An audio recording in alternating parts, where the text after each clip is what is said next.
बिस्मिल्लाहिर्रहमानिर्रहीम। मेरी प्यारी बहनों और मेरे इस्लामी भाइयों, आज का यह बयान कोई आम बयान नहीं है, बल्कि एक ऐसा इंकशाफ है जो तुम्हारी रूह को हिलाकर रख देगा। आज मैं तुम्हें एक ऐसी हकीकत बताने जा रहा हूं, जिसके बारे में सुनकर तुम अपने ही घर के चारों कोने देखने पर मजबूर हो जाओगे, क्योंकि कभी कभार तबाही तुम्हारे घर के अंदर ही छुपी होती है, मगर तुम्हें एहसास तक नहीं होता। ये वो राज है जो बरसों से लोगों की नजरों से ओझल रहा। वो राज जो बताता है कि कुछ चीजें जब घर में पड़ी रहती हैं तो वो सिर्फ चीजें नहीं होती, बल्कि वो नहूसत, बीमारी, गुर्बत और बेसुकूनी का दरवाजा बन जाती है। प्यारी बहनों, जिस घर में ये 5 चीजें पड़ी हो, वहां जिन्नात का बसेरा जरूर होता है, वहां बेबरकती उतरती है और वहां से सुकून रुखसत हो जाता है।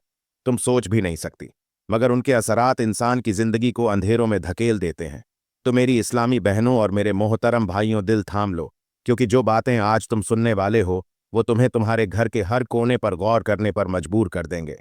मेरी प्यारी बहनों और मेरे मोहतरम भाइयों, कभी तुमने सोचा है कि कभी कभार घरों में नमाज भी होती है, तिलावत भी होती है, सदका भी दिया जाता है, मगर फिर भी वहां रिज्क नहीं बढ़ता, बीमारियां खत्म नहीं होती, झगड़े थमते नहीं और सुकून आता ही नहीं। क्या तुमने कभी गौर किया है कि आखिर क्यों कुछ दरवाजों पर हमेशा हमेशा मुसीबत दस्तक देती है?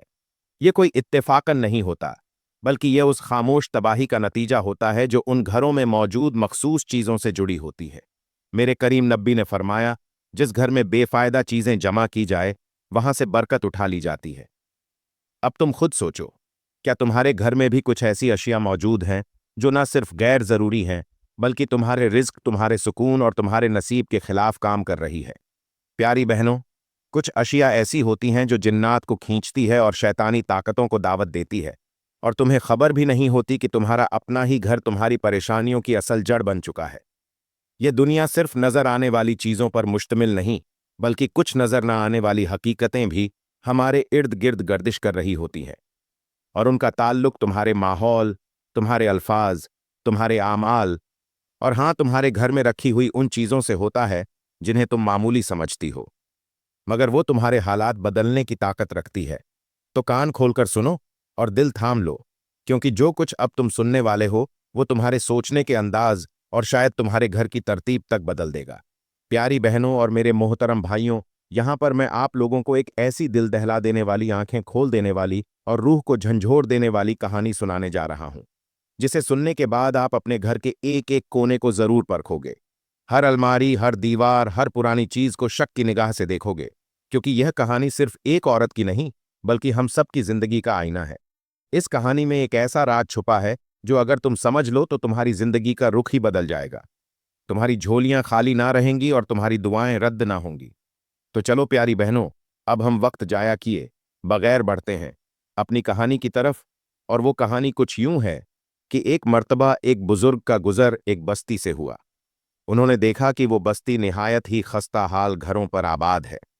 हर तरफ बोसीदा दीवारें, छत नजर आ रहे थे। पूरा माहौल उदासी और खामोशी में डूबा हुआ था। बुजुर्ग कुछ देर वहां रुके और हैरत से हर तरफ देखते रहे। उनका दिल अंदर से बेचैन होने लगा कि आखिर ऐसा क्या है जो इस बस्ती पर नूसत की चादर ताने हुए हैं। फिर उन्होंने कुछ बच्चों को देखा जो मिट्टी में बैठे सहमे हुए खामोशी से जमीन पर लकीरें खींच रहे थे। उनके चेहरों पर गुर्बत की लकीर थी, आंखों में मायूसी और पेट पर हाथ, जैसे कई दिनों से फाके कर रहे हो। बुजुर्ग ने एक लम्हा तवकुफ के बाद सामने से गुजरती हुई एक औरत को आवाज दी और नरमी से पूछा, ए बेटी, क्या तुम इस बस्ती की रहने वाली हो? वो औरत ठहर गई, नजरें झुका ली और कहा, जी बाबा जी, मेरा घर भी इस बस्ती में है। बुजुर्ग ने कहा, अच्छा, मुझे यह बताओ कि तुम्हारी जिंदगी कैसे गुजर रही है? बस इतना पूछना था कि वो औरत जारो कतार रोने लगी। उसकी आवाज भर गई और थरथराते लहजे में कहने लगी, बाबा जी, ये आप मुझसे क्या पूछ रहे हैं? हमारा हाल नहीं पूछे तो बेहतर है। यहाँ के लोग भूखे सोते हैं। हमारे घरों में ना खाने को रोटी है, ना पहनने को कपड़ा और ना बीमारी का इलाज। हमारे बच्चे कई कई दिन फाके करते हैं। हम औरतें सारा दिन हाथ फैलाए फिरती हैं, मगर कहीं से कोई आसरा नहीं, कोई सहारा नहीं। हमारा नसीब जैसे रूठ चुका है। बाबा जी, हमें कुछ समझ नहीं आता कि आखिर यह सब हमारे साथ ही क्यों हो रहा है। हम कहाँ जाएं? किससे फिर याद करें? बुजुर्ग ने उसकी बात सुनकर बड़ी संजीदगी से कहा, ए बेटी, सबसे पहले मुझे अपने घर का जायजा लेने दो। मैं तुम्हारे घर के अंदर देखना चाहता हूं कि वहां ऐसी कौन सी चीज है जो इस बस्ती की हालत को बदलने नहीं दे रही है। वो औरत खामोशी से सर हिलाती हुई बुजुर्ग को अपने घर ले गई। जब बुजुर्ग ने उसके घर के अंदर कदम रखा तो कुछ देर वहां खामोशी से चारों तरफ नजर दौड़ाई और फिर गहरी सांस लेते हुए कहा, ए औरत, फौरन जाकर अपनी बस्ती की तमाम औरतों को बुला लाओ। मैं तुम सबको एक ऐसी बात बताना चाहता हूं जो अगर आज ही समझ ली गई तो कल तुम्हारा नसीब तुम्हारी दहलीज पर खड़ा होगा। वह औरत जैसे बिजली की रफ्तार से भागी। एक एक दरवाजा खटखटाया, एक एक बहन को आवाज दी और कहा, जल्दी आओ, बाबा जी कुछ ऐसी बात बताने वाले हैं जिससे हमारा वक्त जाग सकता है।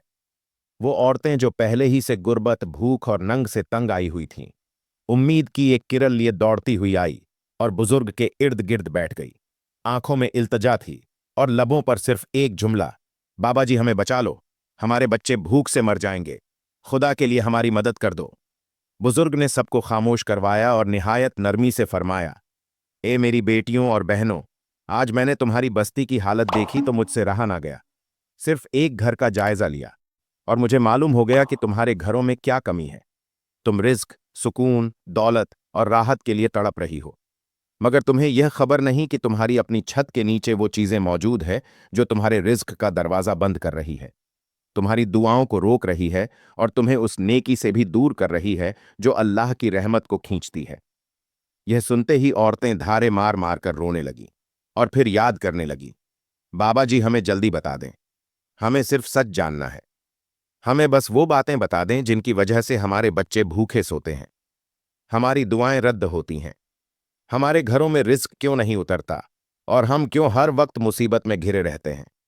बुजुर्ग ने सर झुकाया और फरमाया, ए औरतों, जिस घर में 5 चीजें पड़ी हो वहां नहूसत डेरा डाल लेती है, वहां जिन्नात जरूर बसेरा कर लेते हैं, वहां शैतान खुश होता है और रहमान नाराज हो जाता है। और मैं तुम्हें कसम से कहता हूं कि वो 5 चीजें तुम सबके घरों में मौजूद है। तुम खुद ही अपने घरों को नूसत का घर बना चुकी हो। तुमने अनजाने में अपनी जिंदगी की खुशियां खुद ही अपने हाथों से दफन की है। लेकिन घबराओ नहीं, अगर आज ही तुमने उन 5 चीजों को अपने घरों से निकाल दिया तो वहीं तुम्हारे घर जहां फाके होते हैं वहां बरकत बरसेगी। तुम मांगने वाली नहीं देने वाली बनोगी। तुम्हारी दहलीज पर दौलत तुम्हें सलाम करने आएगी। यह सुनना था कि औरतें सिसकियों में बोल पड़ी, बाबा जी खुदा के लिए अब हमें वो 5 चीजें भी बता दें, हमें वो सच जानना है, हमें अपनी तकदीर बदलनी है। बुजुर्ग ने गहरी नजर से उन सब की तरफ देखा और फरमाया, ए औरतों, मैं अपनी तरफ से कुछ नहीं कह रहा।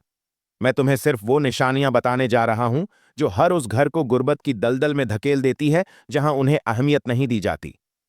बाबा निहायत गहरे लहजे में बोले, ए औरतों तो सुन लो। पहली चीज, जो कभी भी अपने घर में दाखिल मत होने देना, और अगर तुम्हारे घर में पहले से मौजूद है तो फौरन निकाल कर बाहर फेंक देना, वरना याद रखना तुम्हारे घर में जिन्नात और शयातीन बसेरा कर लेंगे। तुम्हारे घर में कभी भी रिस्क नहीं उतरेगा। तुम क्या, तुम्हारी आने वाली 7 नस्लें भी तरसती रहेंगी। तुम्हारे सजदे बेअसर हो जाएंगे, दुआएं लौट आएंगी और तुम्हारा घर नहीं बल्कि एक बंद कैद खाना बन जाएगा जहां हर दरवाजे पर नहुसत पहाड़ा दे रही होगी। वो पहली चीज है, फटा हुआ कुरान पाक या पुरानी कुरानी सफ़ात, जिन्हें ना पढ़ा जाता है, ना इज्जत दी जाती है और ना ही संभाल कर रखा जाता है। ये सुनते ही मजमा में खामोशी छा गई। सब औरतों की सांसें थम गई और उनकी नजरें नीचे झुक गईं। बुजुर्ग ने फरमाया, ए औरतों, कुरान वो नूर है जो अगर दिल पर उतरे तो कब्र को भी रोशनी दे देता है। लेकिन अगर उसी कुरान के सफ़े या मुकद्दस अल्फाज अगर इज्जत ना पाए तो वो तुम्हारे नसीब से बरकत भी छीन लेते हैं। फिर बुजुर्ग ने एक हैरत अंगेज मिसाल दी, जैसे अगर किसी चिराग में रोशनी ना हो तो वह सिर्फ एक बोझ होता है, लेकिन अगर उसी चिराग में चिंगारी हो तो वो घर को रोशन भी कर देता है और अंधेरे को खत्म भी। कुरान भी वही चिराग है। अगर उसमें तिलावत, अदब और मोहब्बत की रोशनी हो तो तुम्हारी नस्लें रोशन हो जाती हैं, और अगर वो चिराग बगैर रोशनी के सिर्फ एक बोझ बनकर अलमारी में पड़ा हो तो वो सिर्फ दीवारों का हिस्सा नहीं बल्कि वो तुम्हारे रिज्क का रास्ता बंद कर देता है। आज के मुआशरे का अलमिया यही है कि घरों में कुरान मजीद कई कई साल से बंद पड़े हैं। लोग निकाह में कुरान उठाते हैं, बच्चों की हिफाजत के लिए रखते हैं, दुआओं के लिए सजाते हैं, मगर पढ़ते नहीं, खोलते नहीं, इज्जत नहीं देते। कुछ घरों में पुराने कुरान के शहीद हुए और आग के गर्द आलू टूटे झिल के साथ दबे पड़े होते हैं, और साथ ही लोग शिकायत करते हैं कि हमारे घरों में सुकून नहीं, हमारी दुआएं कबूल नहीं होती। रिस्क में बरकत नहीं तो औरतों, अगर तुम चाहती हो कि तुम्हारा घर नूर से भर जाए, तुम्हारे बच्चों के चेहरे रोशन हो, तुम्हारा रिस्क कुशादा हो और तुम्हारे दिल मुतमईन हो जाए, तो सबसे पहले अपने घरों में पीढ़ी फटे बोसीदा हुए कुरान को इज्जत दो। उसे सवारो, उसे तिलावत से जिंदा करो या उसे अदब के साथ दफन कराओ, क्योंकि वो कुरान जो पढ़ा ना जाए वो बरकत नहीं आजमाइश बन जाता है। फिर बुजुर्ग खामोश हो गए और सब औरतें अपने दिल में सोचने लगी कि कहीं यह वह पहला दरवाजा तो नहीं जिसे शैतान ने उनके रिज्क को रोका है। फिर बुजुर्ग ने गहरी सांस ली, आसमान की तरफ नजर की और निहायत संजीदगी से फरमाया, ए औरतों, अब मैं तुम्हें बताता हूं दूसरी चीज के बारे में जो अगर तुम्हारे घर में मौजूद हो तो जान लो कि वह तुम्हारी जिंदगी से रहमत को खींच लेती है, सुकून को झटक देती है और तुम्हारे रिज्क के बहते दरिया को सूखे हुए कुएं में बदल देती है। बुजुर्ग ने फरमाया, वो दूसरी चीज है टूटी हुई गुड़ियाओं, टूटे हुए खिलौने और ऐसे चेहरे वाले मुजस्समे जो आंखें, नाक और होंठ रखते हो मगर घर के कोनों में बेजान पड़े हो। यह सुनना था कि कुछ औरतों ने फौरन एक दूसरे को देखना शुरू कर दिया, जैसे उनके जहन में अपने ही घरों का मंजर दौड़ने लगा। बुजुर्ग ने कहा, ए मेरी बेटियों, जिस घर में बेजान चेहरे मौजूद हो, खास तौर पर फूटी गुड़ियाओं या ऐसे खिलौने जिनमें इंसानी शक्ल हो और वह भी बोसीदा हालत में हो, तो वो चेहरे जिन्हें देखकर तुम्हें रहम नहीं आता, वही चेहरे तुम्हारे घर के फरिश्तों से हिफाजत छीन लेते हैं। याद रखो, जिस घर में फरिश्ते नहीं रहते वहां शैतान अपना बिस्तर बिछा लेते हैं। फिर बुजुर्ग ने एक हैरानक मिसाल दी, जैसे कब्रिस्तान में मुर्दे तो खामोश होते हैं मगर उनकी मौजूदगी फिजा पर असर डालती है, वैसे ही ये बेजान चेहरे तुम्हारे घरों में खामोश होते हैं मगर उनकी मौजूदगी तुम्हारे दिलो दिमाग और रिस्क पर वो मनफी असर डालती है कि तुम्हारे बच्चों की मुस्कुराहट भी बेअसर हो जाती है और तुम्हारी रातों की नींद भी छीन जाती है। प्यारी बहनों, आजकल के मुआशरे में हमने इन चीज़ों को मासूमियत का नाम दे रखा है। माओं को लगता है कि गुड़िया बेटियों की सहेलियां हैं, टूटे खिलौने यादगार है, मगर हकीकत में यही टूटी हुई चीजें तुम्हारे घरों में गम, झगड़े, बेचैनी और रिस्क की रुकावट की अलामत बन चुकी है। आज के घरों में अलमारियों में आंखें खोले गुड़ियां रखी होती है, बेड के नीचे पड़े बेजान खिलौने बच्चों के नींद में डरावने ख्वाब बन जाते हैं और माँ बाप को यह तक मालूम नहीं होता कि जिनको वो यादगार समझ रहे हैं वो दरअसल आजमाइश बन चुकी है। बुजुर्ग ने कहा, ए औरतों, जिस दिन तुम इन गड़ी हुई बेजान और बोसीदा शक्लों को अपने घरों से निकाल दो, उसी दिन तुम्हारी दुआओं की दीवार से रुकावट हट जाएगी, क्योंकि फरिश्ते उस घर में दाखिल नहीं होते जहां शक्ल लटकी हो, आंखें बनी हो और दिल बेपरवाह हो। यह कहकर बुजुर्ग खामोश हो गए और औरतों की नजरें जैसे अपने दिलों में छुपे हुए उन चेहरों को तलाश करने लगीं जो बरसों से उनके रिज्क का रास्ता बंद करके बैठे थे। बुजुर्ग ने अपनी बात जारी रखते हुए कहा, ए औरतों, अब मैं तुम्हें तीसरी चीज के बारे में बताता हूं और वो तीसरी चीज है घर में रखा हुआ गाना बजाने वाला। चाहे वो टैप रिकॉर्डर हो, स्पीकर हो, पुराना रेडियो हो या आज का जदीद मोबाइल फोन, अगर उसमें गाने, गंदी आवाजें और बेहयाई की चीजें महफूज हो और वह तुम्हारे घर के किसी कोने में बेजान पड़ा हो, तो वो सिर्फ एक आला नहीं बल्कि वह तुम्हारे घर में दाखिल होने वाली नूसत का खुला दरवाजा है। फिर बुजुर्ग ने गहरी सांस ली और फरमाया, ए औरतों, ये वो चीज है जो तुम्हें बज़ाहिर खामोश लगती है मगर उसकी मौजूदगी में फरिश्ते घर में नहीं आते। ये वो खामोश जहर है जो तुम्हारे बच्चों की अक्ल को खोखला करता है, शौहर की गैरत को कमजोर करता है और तुम्हारी दुआओं की फिजा में रुकावट बन जाता है। प्यारी बहनों, आज के मुआशरे में हर दूसरा घर ऐसा है जहां बस थोड़ी देर के लिए सिर्फ बच्चों के लिए सिर्फ फंक्शन के वक्त के बहाने से गाने बजाने के हालात रखे जाते हैं, मगर उन बहानों की आड़ में तुम्हारे घर की दीवारों पर जो असरात पड़ते हैं वो तुम्हें दिखाई नहीं देते, मगर वो तुम्हारे रिस्क को रोक देते हैं, तुम्हारे शौहर को तुमसे बेजार कर देते हैं, तुम्हारे बच्चों को नाफरमान बना देते हैं और तुम्हारे दिल को बेसकून कर देते हैं। बुजुर्ग ने आखिरी जुमले में कहा, जिस दिन तुमने ये शैतानी आवाजों वाले हालात अपने घरों से निकाल दिए, चाहे वो जितने महंगे हो, जितनी यादें जुड़ी हो, उसी दिन तुम देखोगी कि तुम्हारे नसीब के बंद दरवाजे खुलना शुरू हो जाएंगे, क्योंकि जो चीजें शैतान के मिजाज की हो वो कभी तुम्हारे घर में रहमत का सबब नहीं बन सकती। प्यारी बहनों, फिर उस बुजुर्ग ने उन औरतों से कहा, ए औरतों, अब मैं तुम्हें चौथी चीज के बारे में बताता हूं जो अगर तुम्हारे घर में मौजूद हो तो समझ लो तुम्हारा रिस्क बंद हो जाएगा, तुम्हारे बच्चों की तबीयत में बेसुकूनी पैदा होगी और तुम्हारे घर से रहमत का गुजर खत्म हो जाएगा। बुजुर्ग ने कहा, वो चौथी चीज है झाड़ू, मगर वो आम झाड़ू नहीं जिससे तुम सफाई करती हो, बल्कि गंदी टूटी हुई झाड़ू। वो बोले कि जिस घर में झाड़ू को सफाई के बाद गंदा छोड़ दिया जाए वहां फरिश्ते दाखिल नहीं होते और जिन्नात अपना ठिकाना बना लेते हैं। तुम समझती हो यह सिर्फ सफाई का अलामत है, मगर हकीकत में यह तुम्हारे घर की फिजा पर असर डालती है। अगर झाड़ू को हर वक्त गंदा गर्द आलूद रखा जाए तो वो शैतान के लिए अलामत बन जाती है। फिर बुजुर्ग ने कहा, आज के जमाने में औरतें सफाई तो करती हैं, मगर झाड़ू के आदाब भूल चुकी है। कोई उसे रात में निकालती है, कोई खाने के वक्त चलाने लगती है, कोई उस पर पैर रख देती है और कोई उसे ऐसे फेंक देती है जैसे बेकार चीज हो। जो चीज सफाई की नीयत से रखी जाए और बेअदबी से इस्तेमाल हो, वो बरकत के बजाय नहूसत को बढ़ा देती है। फिर बुजुर्ग ने कहा, ऐ औरतों, अब सुनो पांचवी चीज के बारे में, और ये वो चीज है जो अगर तुम्हारे घर में एक लम्हे के लिए भी पड़ी रह जाए तो समझ लो कि तुम्हारा रिस्क, सुकून और खुशियां सब कुछ तुमसे रूठ जाएगी। सब औरतों की नजरें बुजुर्ग पर जम गईं। उन्होंने आहिस्ता से कहा, वो पांचवी चीज है फटा हुआ जूता या आध चप्पल। फिर वो बोले कि जिस घर में फटे हुए जूते, टूटी चप्पलें या पुरानी बेकार चीजें रखी रहे, वहां नहूसत डेरा डाल लेती है और बरकत के फरिश्ते वापस लौट जाते हैं।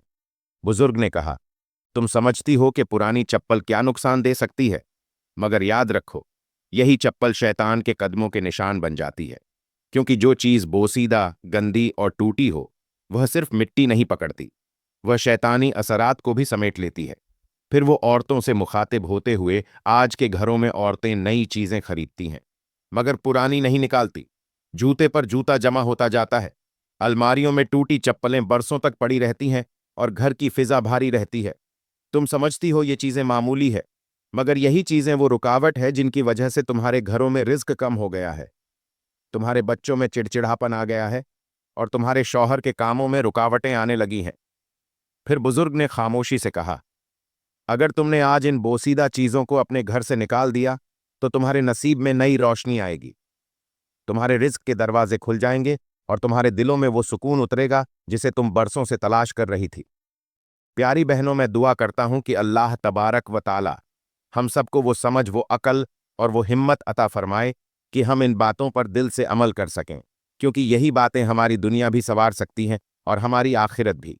नाजरीन, गुजारिश है कि अल्लाह तबारक व ताला के 99 अस्माए हुस्ना में से कोई एक मुबारक नाम लिखकर कमेंट्स में ज़रूर शेयर करें। वीडियो अच्छी लगी हो तो वीडियो को लाइक करें, शेयर करें और चैनल को सब्सक्राइब करना ना भूलें। मिलते हैं अगले वीडियो में। अल्लाह हाफिज।